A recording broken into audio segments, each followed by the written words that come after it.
Hello, my friends. So we are here together today to discuss the chart of the full moon in Pisces as well as the lunar eclipse that is happening at the same time. And it is a partial lunar eclipse. So lunar eclipses is always, additionally related to any kind of release, letting go, same as the full moons. So what we have in the chart on the 28th of August when this happens is that the moon in Pisces is in conjunction, like 5-degree orb, conjunction with the North Node in Aquarius. So this means that the full moon and eclipse are touching the north and south nodes, so the direction in which we need to go in the next year and a half. So it's kind of like continuation of the process of the new moon in Leo that already happened, because the south node is also in Leo. So energies are always, connected to each other. And because it was a new moon in Leo, it was about new beginnings, and also what we were working on last time was really starting or beginning something completely new from a complete new overview of who we really are and what's beneath all the conditioning, or what Leo everything represented. And I don't want to go into it, but it was more about a beginning from a new sense of self-worth that will empower us and make it possible for us to start building something from a more authentic perspective, from a more authentic place, without really sabotaging everything that we really value. So what is truly in accordance with our values.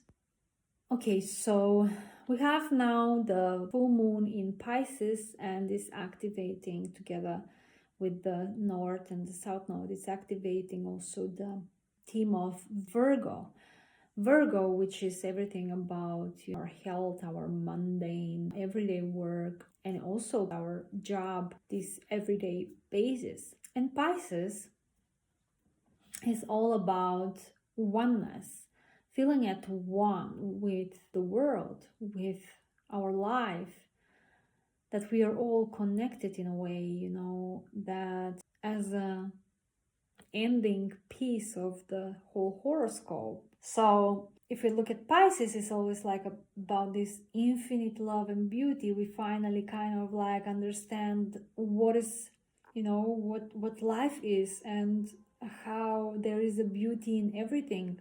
And Pisces is also boundless, doesn't have any boundaries. Everything is one. But if we try to translate that into our 3D world, then we will actually realize that it's not easy to have a life without any boundaries, because our energy gets drained if we are all the time being dragged in one place and then another place, and then we kind of lose ourselves. So the topic here is how we set the right boundaries, how we discern which energetic influences are in alignment with what we want to build, with what we already defined as authentic to ourselves with the new moon in Leo. And now we just want to gradually come to that point where we become aware of how we spend our energy, what we give our energy to, where our attention goes, that's where energy flows. So if we give our attention to anything that is in our environment, and we all know there are plenty of things to distract ourselves, simply if you start scrolling, you're gonna spend your whole day just on the phone, right? So it is definitely asking us, how do we build the right boundaries so that we keep the sense of safety and stability within ourselves, so we don't feel drained, so we don't feel that our energy is wasted.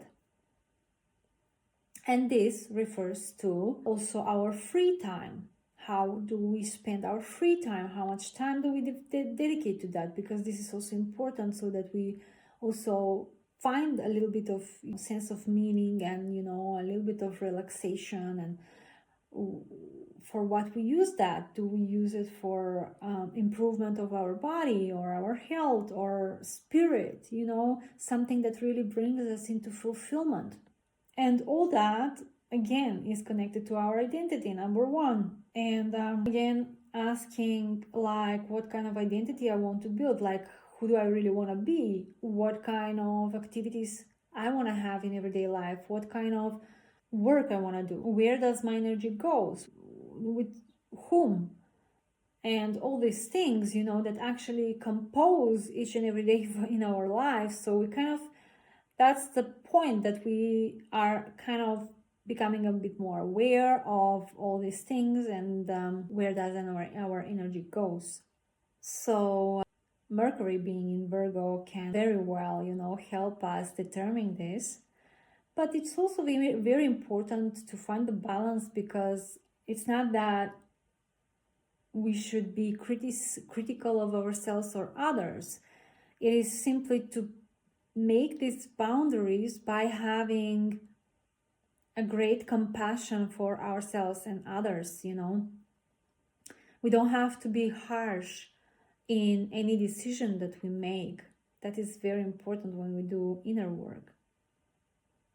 So we can do it gently and still in a impactful way. So what are other aspects that we have here? Yeah, the South Node in Leo is also showing, that some relations, some things that were built based on what we find in common with others, or how much we agree with others, or are we seeking really approval and validation, even though we don't really align or we don't really correspond to what the others have as values and beliefs. So this is also a question to ask ourselves and do again like our assessment and decide on what kind of relationships I really want to nurture. And what is really noticeable here is that all the planets from Virgo and Pisces, the moon, the sun, Mercury, they are all squaring Uranus in Gemini. They're actually making a T-square. So Uranus in Gemini is, like the pivotal, the most important planet that is supposed to kind of solve for this T-square. And so it's kind of forcing us in unexpected ways, and kind of like with this electric energy and sudden energies, sudden changes, sudden maybe downloads, realizations about all these things. How do I want to spend my energy? Who are the people I really resonate with? How do I want to build my life around? What kind of activities, what kind of daily activities, what kind of boundaries I really want to set, not only with people, but also in how I spend my time, what kind of things I do, how do I care for myself, and all these things, so that I can continue building something of value, something that really corresponds to my new identity, to something that feels more authentic and true to myself. So what is very well supported is that there is a beautiful trine between Saturn in Aries and Jupiter in Leo. So it's kind of like Saturn is supporting. Saturn wants to bring order, wants to build something lasting. And this is especially because Jupiter is in Leo, is like something lasting that will make us happy in relation to what we create. How do we express our creativity? How can we build something long lasting, expressing our creativity, our relationship with others, and finding the right people that will support the biggest creation that we truly want to create by showing our authenticity. So, having the sextile between Pluto in Aquarius and Neptune in Aries is also saying, like, this is like almost exact sextile, and it's so supportive.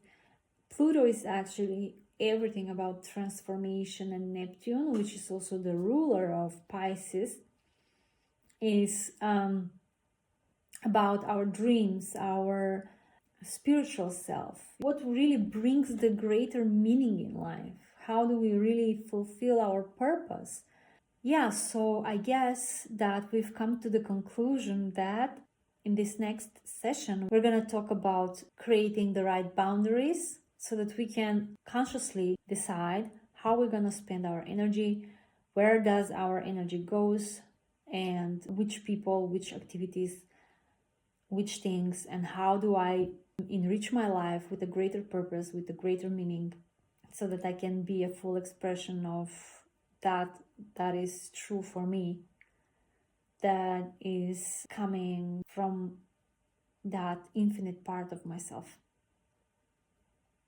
So I hope this was helpful. I'm not gonna continue any longer, and I really hope that you can join me on my next session, and we're gonna work on this, exactly that. We're gonna do a little bit of reflection and EFT and breathwork, or any kind of somatic work. It's gonna be very intimate. You don't have to turn on the camera, you don't have to see anything, you can just follow along and do the tapping and all these things. And I hope that you will be able to join us and do this together.